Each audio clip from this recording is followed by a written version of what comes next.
Bonjour à tous, bienvenue pour ce nouvel épisode de Doc d'Histoire qui est aujourd'hui dédié à la révolte des vignerons de 1907. J'ai eu l'idée de réaliser cet épisode au moment de la crise agricole de janvier 2024. Alors bien sûr on est au mois de juin, j'ai un petit peu de retard sur l'actualité, mais j'avais besoin d'avoir ces quelques mois de recul sur l'événement pour comprendre les points de divergence et de convergence entre ces deux événements qui ont plus de 100 ans d'écart. Notre vidéo commence par cette carte postale, mais avant tout, je vous invite à vous abonner à la chaîne si cette vidéo vous plaît, ça m'aidera bien sûr à continuer, ça m'encouragera. Maintenant, on va lire le titre de cette carte postale, titre qui renferme beaucoup d'informations. Montpellier, meeting viticole du 9 juin 1907, 600 000 manifestants, le défilé des gueux, place de la Comédie. Donc déjà, on a la région qui est concernée par cette révolte des vignerons. On est ici à Montpellier, dans l'Hérault, où se trouve aussi la ville de Béziers, qui a joué un rôle important dans la révolte. En fait, on est dans ce qu'on appelait alors le Midi Rouge, tout simplement parce que ces régions de France votaient majoritairement à gauche pour les radicaux et les socialistes. Et évidemment, cette région constitue aussi l'une des principales régions viticoles de France. On a également la date 9 juin 1907, et là, on se trouve au plus fort de la révolte. Cette révolte a débuté dès le mois de janvier 1907, voire même quelques années plus tôt. En réalité, depuis 1901 environ, la viticulture française est en crise et cette crise, elle va amener les vignerons à s'organiser en coopératives. Vous voyez ici une illustration de ces coopératives qui joueront un rôle important dans la mobilisation. Et cette mobilisation, elle est spectaculaire. On nous parle ici de 600 000 manifestants. Ça peut sembler énorme comme chiffre, mais il est corroboré par la presse de l'époque, comme par exemple cet article du Petit Journal du 10 juin 1907. En outre, cette manifestation elle fait suite à plusieurs autres, comme celle du 5 mai à Narbonne, qui a mobilisé près de 100 000 personnes, celle du 12 mai à Béziers avec 150 000 manifestants, le 19 mai ils sont 200 000 à Perpignan, la semaine suivante 250 000 à Carcassonne, puis 300 000 à Nîmes. Et cette manifestation à Montpellier ici, eh bien, c'est le point d'orgue du mouvement, mais c'est aussi la dernière grande manifestation de cette révolte des vignerons. Et vous voyez qu'on a vraiment de tout dans cette manifestation. Des hommes, des femmes, des vignerons, des ouvriers agricoles, des commerçants locaux aussi. On a installé des chaises, on n'hésite pas à monter sur les guéridons pour voir un petit peu mieux. On a alors environ 1 million d'habitants dans le Bas-Languedoc, donc 600 000 manifestants. En réalité, c'est quasiment toute la population. Quant au nom de défilé des gueux, eh bien sûr, c'est un nom de défi pour se démarquer du pouvoir parisien parce que les vignerons, les gens du Midi, se sentent alors méprisés par ce pouvoir parisien.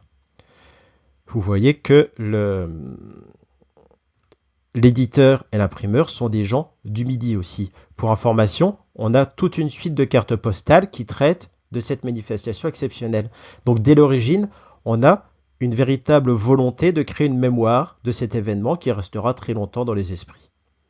Et puis en haut, vous distinguez aussi deux inscriptions sur lesquelles nous allons nous arrêter. Vive Marcelin Albert et tous unis pour le salut de la vigne. Marcelin Albert, en quelque sorte, c'est le meneur de cette révolte. Quant aux revendications des manifestants, eh bien sûr, ils sont un petit peu plus précis que simplement le salut de la vigne. Et c'est ce que nous allons voir maintenant. Ici, nous nous trouvons face à la une du Petit Journal illustré. Cette une, vous voyez la date en haut, 9 juin 1907, donc précisément le jour de cette manifestation monstre à Montpellier. En dessous, on a le titre de l'illustration, la crise viticole, haro sur les buveurs d'eau claire. On découvre un dessin qui est relativement caricatural, qui d'ailleurs n'est pas la meilleure illustration du Petit Journal. Vous voyez au centre un tonneau ouvert, et puis deux vignerons plus que caricaturaux qui s'attaquent à un homme qui boit de l'eau. En réalité, bien sûr, on ne peut trouver aucune mention d'une revendication de ce type-là dans les manifestations. Sur ce dessin, la vérité est ailleurs. En effet, là-bas, on aperçoit la tête du défilé avec un drapeau bleu, blanc, rouge et quelques pancartes. Vive le vin, le tocsin sonne, sigile la viticulture, mais surtout, vive le vin naturel. Cette revendication, on la retrouve sur le sol. Vous voyez ici, vive le vin naturel, et elle est accompagnée d'une autre revendication, abat les fraudeurs.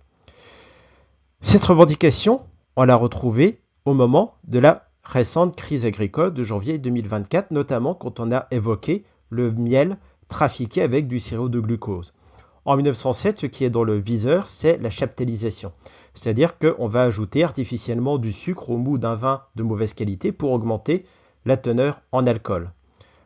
Ici, vous voyez cette illustration du monde illustré, cette fois en 1870, et on détruit des tonneaux de vin falsifiés. Sauf que, en 1903, eh bien, une loi est passée qui autorise la chaptalisation des vins d'importation. Cette loi, elle est notamment défendue par l'industrie betteravière du Nord. Donc, dans cette révolte viticole, on est aussi un petit peu dans une énième confrontation entre le sud viticole cette fois et le nord sucrier. D'autre part, comme pour le miel, on se souvient de la découverte du camion de miel ukrainien, eh bien, cette revendication du vin naturel, elle rejoint aussi la demande de protection contre les importations. Et cette fois, ce qui est dans le viseur, eh bien, ce sont surtout les vins espagnols et les vins algériens, une Algérie qui, je vous le rappelle, est alors une colonie française. Donc, ce qui est demandé par les vignerons, c'est l'augmentation des droits de douane sur les vins étrangers et l'augmentation des taxes sur la chaptalisation. Mais le gros problème de cette époque, c'est bien sûr la surproduction de vin. Surproduction de vin, bien sûr, du coup, les importations n'arrangent rien.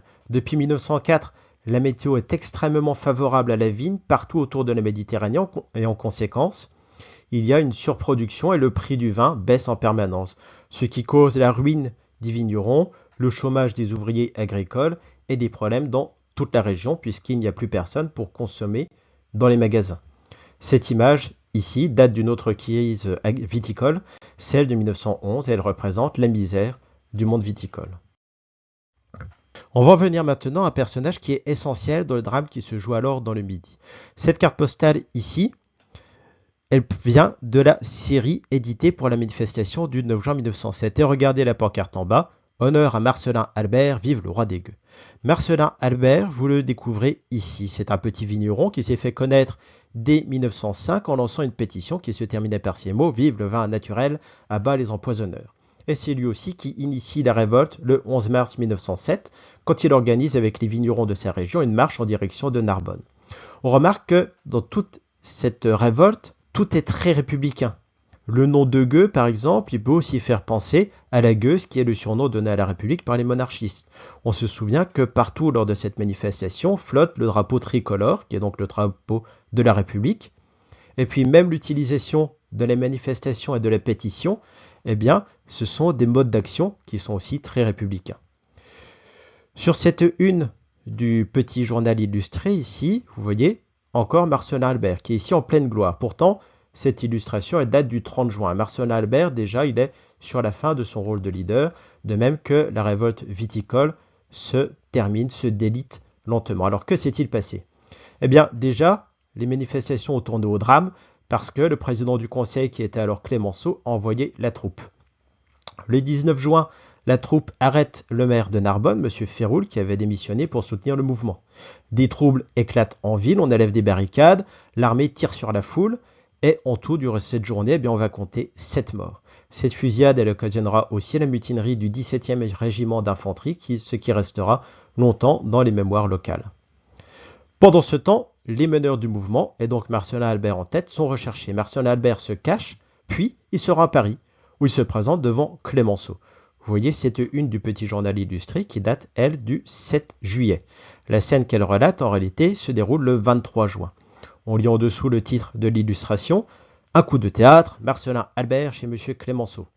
Bon, effectivement, c'est complètement inattendu. On se rappelle que Marcellin Albert était recherché, et il arrive dans le bureau de Clémenceau, qui n'est, soit dit en passant, pas vraiment connu pour être un homme débonnaire. Sauf qu'en réalité, Marcellin Albert va se faire complètement avoir par Clémenceau. C'est d'ailleurs un peu ce que nous montre cette image. On a un Marcellin Albert qui est digne, qui est debout, un peu en position de commandeur, face à Clémenceau, qui lui semble quelque peu vitupérant. Clémenceau va réussir à convaincre Marcellin Albert d'œuvrer en faveur d'une pacification, ce qui n'est pas trop difficile, parce qu'en réalité, la plupart des vignerons sont pour la République et ils ne souhaitent pas la menacer. Et avant que Marcellin Albert ne parte, Clémenceau va lui donner 100 francs, simplement pour qu'il puisse rentrer chez lui, pour qu'il puisse prendre le train. Il va lui donner ou lui prêter selon les versions. Juste après l'entrevue, Clémenceau va convoquer la presse pour raconter ses visions de l'entretien et il va insinuer que Marcellin Albert s'est laissé acheter. Vous voyez ici le retour de Marcellin Albert dans le sud et le bruit se répand assez vite qu'il a été corrompu par Clémenceau. Dans le même temps, le mouvement se délite et à partir de ce moment, Considérant qu'il a gagné la partie, le gouvernement va commencer à faire des concessions, à prendre des mesures pour apaiser les tensions et à accentuer aussi la répression contre les fraudes. Il y aura encore une révolte viticole en 1911, mais qui sera plutôt circonscrite à la Champagne. Et en 1914, eh bien, le problème de la surproduction sera résolu, tout simplement parce que le vin commandé pour les millions de soldats est un débouché pour tous les vignerons. Quant à Marcel Albert, eh bien, il finira tristement sa vie en Algérie. Toutefois, dans la région, on gardera longtemps le souvenir de cet événement. À travers ces séries de cartes postales, on découvre d'ailleurs donc une véritable volonté de faire mémoire. Alors je vous remercie d'avoir suivi cet épisode. Je vous donne rendez-vous dans quelques jours pour un nouvel épisode Dans les rues de Paris. Puis on se rendra dans une nouvelle ville de France qui, je pense, sera Orléans.